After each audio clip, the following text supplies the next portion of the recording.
قرآن کریم پر شروع میں اعراب نہیں تھے کیونکہ اہل زمان پڑھتے تھے، ان کو اعراب کی کیا ضرورت ہے۔ مشہور زمانہ ظالم حکمران حجاج بن یوسف مدیر هذه الامہ، پیرانی پیر حضرت شیخ عبد القادر کہتے ہیں قیامت کے دن ساری امتوں کے مظالم ایک طرف اور ہمارے ظالم کے ظلم دوسری طرف، یہ باری ہو۔ یہ جب پیدا ہوا تھا تو رو رہا تھا حجاج بن یوسف ثقفی۔ کسی ظالم طبیب نے مشورہ دیا کہ انسانی خون گٹھی میں دے، انسان کا خون نکال کر گٹھی میں ڈال دیا گیا۔ وہ پینے کے بعد جب یہ بادشاہ بنا تو بس دیوانہ ہوتا تھا جب تک لاشیں نہ دیکھے۔ وزیروں کو کہا کہ آج کوئی نہیں مرا، انہوں نے کہا کوئی نہیں مرا، تو جلاد کو کہا اسی وزیر کو مار ڈالو۔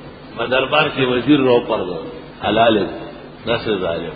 لیکن عالم کفر سے جنگ میں بھی اتنا بہادر و تکڑا تھا۔ راجہ دائر کو جو خط لکھا تھا اس میں یہ لکھا ہے نا کہ اپنے قزاقوں کو پکڑو، سزا دے دو، ورنہ میں ایسا لشکر بھیج دوں گا کہ ان کی تلواروں کی چمک سے تیرے محلات چمک اٹھیں گے۔ ایسا لشکر عربوں کا بھیج دوں۔ آپ پھر محمد بن قاسم کو یہاں بھیجا، انشاءاللہ اپنے مقام پر تذکرہ آئے گا۔ یہ حجاج بن یوسف بہت زیادہ بڑا ادیب اور لغوی تھا، لغت اور شعر سے بہت تعلق تھا۔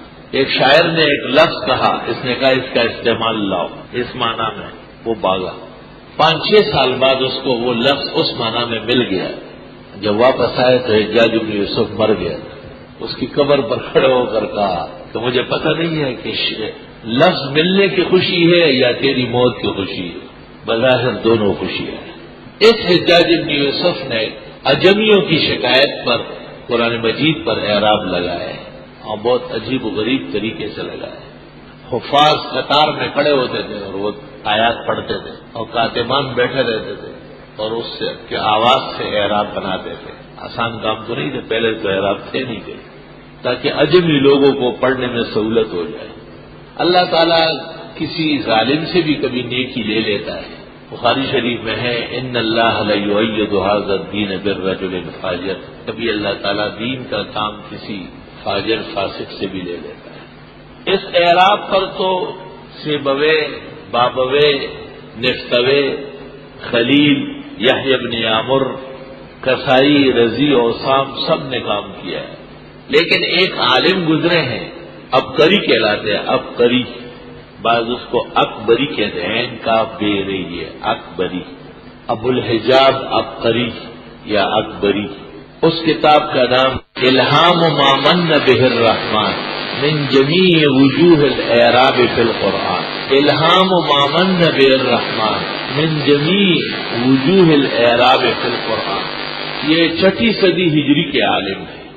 اللہ تعالیٰ نے قرآن مجید میں اور عربیت میں ان کو بہت بڑا مقام دیا ہے۔ بعض علماء دین فرماتے کہ فرا جو ہے ابو الحسن فرا، وہ ان سے بھی زیادہ ناقد ہے، اور ان کی کتاب مجاز القرآن موجود ہے۔ فرا کے متعلق تو علماء کہتے ہیں لولا الفرا لبطلت العربیہ، فرا نہ ہوتے تو عربیت ختم ہو چکی ہوتی۔ بادشاہ نے دربار میں طلب کیا، نہیں گئے، خشک روٹی یا ران پہ رکھی ہوئی تھی، پانی کے ساتھ کھا رہے تھے۔ کہا فرا خشک روٹی کھانے کا عادی ہے، بادشاہوں کے یہاں جانے کی ضرورت نہیں۔ جب بادشاہ تنگ آیا تو دربار کے علماء کو کہا کہ چلو تم پڑھنے جایا گا، تو فرا کے پاس بادشاہ کے علماء دربار چھوڑ کر روزانہ 2-3 گھنٹے کے لیے آتے۔